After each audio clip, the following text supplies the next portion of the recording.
শুভ সন্ধ্যা বন্ধুরা, তোমরা কেমন আছো? আমি একটা নতুন ভিডিও নিয়ে আই করছি।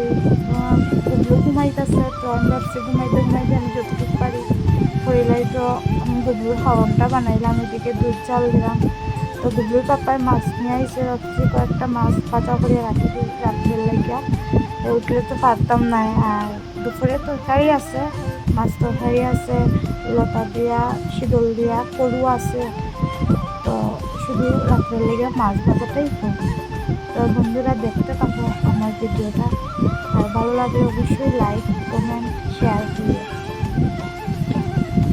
তো এইদিকে আমি গুবলুর জলটা গরম করিয়া ফ্লাক্সে ঢুকাই দিয়েছি। ওখানে আমি তরকারিটা গরম করে রাখি দিব। গুবলু উঠতে উঠতে যা যা করতে পারি আর কি করিলেই মতো। তরকারিটা গরম করিয়া তো ভাবছি একটু মালপা বানাইমু আজকে, সেদিনের গুলা রয়েছিল আর কি অল্প। তো গুড়ি আর সুজি গুড়ের গুলা রয়েছিল, তো ভাবছি মালপা বানাইমু। তো ওখানে সবটা রেডি করিয়া দেখি ওই আটা নাই, তো ময়দা নাই। তো ওখানে আমি কি করতাম, অল্প আটা আসলো, এটি দিয়া গুলি লেছি ফার্স্ট টাইম আর কি। আর কোনোদিন এরকম আটা দিয়া বানাইছিলাম। তো এইদিকে আমি গুবলুর টিফিনটাও রেডি করে নিলাম।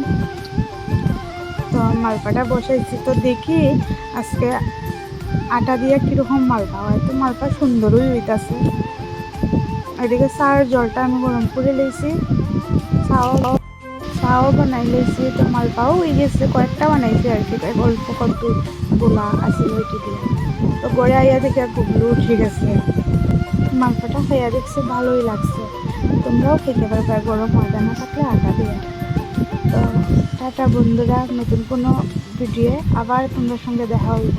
Bye bye.